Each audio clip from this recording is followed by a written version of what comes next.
بسم الله الرحمن الرحيم. الحمد لله والصلاة والسلام على أشرف المخلوقين سيدنا محمد وعلى آله وصحبه، وبعد. حضرات السيدات والسادة المحترمين، السيد والي جهة العيون الساقية الحمراء،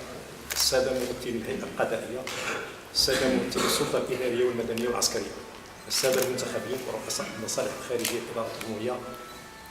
ممثلي المجتمع المدني، السادة رؤساء مصالح وموظفي ولاية الأمن، أيها السادة الحضور.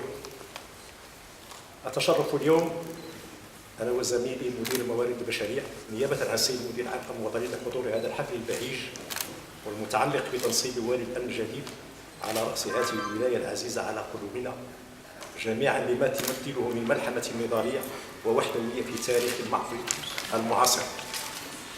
حضرات السيدات والسادة، يأتي هذا التعيين الجديد في إطار الديناميكية الفعالة والمتواصلة التي ما فتئت المديرية العامة للأمن الوطني تعمل على تطبيقها بعد تكيين السيد المدير العام الجديد، استلهاما بالتوجيهات المنيرة لصاحب الجلالة الملك محمد السادس نصره الله، الهادفة إلى تعزيز مقومات المؤسسة الأمنية وجعلها قادرة على مواكبة التحديات الحديثة في مجال الجريمة، ومرفقا عموميا يساهم كباقي القطاعات الأخرى في تقديم الخدمات بالجودة المطلوبة. إذ لا يخفى على أحد مدى أهمية وحجم الأوراش التنموية المتعددة التي تم إطلاقها من طرف عاهل البلاد لفائدة سكان المنطقة وفي مختلف المجالات، وذلك تفعيلا لخيار الجهوية المتقدمة وجعل أقاليمنا الجنوبية في صدارتها. لذلك فقد تم التأسيس لإقامة منظومة اقتصادية جهوية بهذه المناطق الجنوبية تكون محفزة للنمو والثروات ومستقطبة للاستثمارات، علما أن توفير شروط النجاح لهذا المشروع يبقى رهينا بمدى وجود عوامل الاستقرار الأمني يتيح لكل متدخل في العملية التنموية أن يمارس حقوقه وحرياته طبقا للقانون. ولتحقيق ذلك كان لابد من تبني مقاربة تشاركية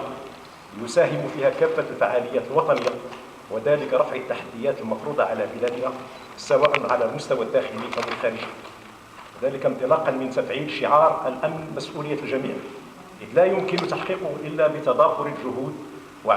وعمليات التنسيق التام مع كل المتدخلين دون أن ننسى دور المواطن في هذه العملية. كما لا يفوتني بهذه المناسبة أن أؤكد على التوجه الدائم والذي تتبناه المديرية العامة للأمن الوطني والمرتبط بترسيخ مفهوم الحكامة الأمنية، وذلك من خلال تدعيم التكوين المتواصل لموظفيها في مجال حقوق الإنسان، وكذا تعزيز آليات المراقبة الداخلية سواء على السلوك الفردي للموظف أو الممارسات العملية للمصالح الأمنية. لتبقى الغاية الأساسية من هذا النهج هو جعل قطاع الأمن في خدمة المواطن ومحركا للتنمية وضامنا للحقوق والحريات ومحافظا على النظام العام. كما تنصب الجهود أيضا على جعل الأمن مرفقا عموميا خدماتيا بأبعاد إنسانية تجتمع فيه ثلاثية الأمن، التنمية، وحقوق الإنسان. وتحقيقا لذلك فقد تم إيلاء عناية بالغة للعناصر القيادية، حيث أصبح يراعى في تعيينها الكفاءة المهنية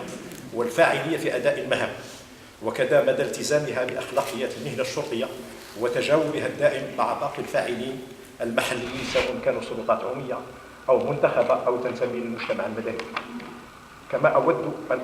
أغتنم هذه المناسبة لتقديم فائق الشكر ووافر الامتنان للسيد ولي الأمن السابق عبد العالي الزراد على المجهودات الجبارة التي قام بها طيلة مدة توليه لمهامه على رأس هذه الولاية، وعلى تقديره الجيد للعناصر العاملة معه.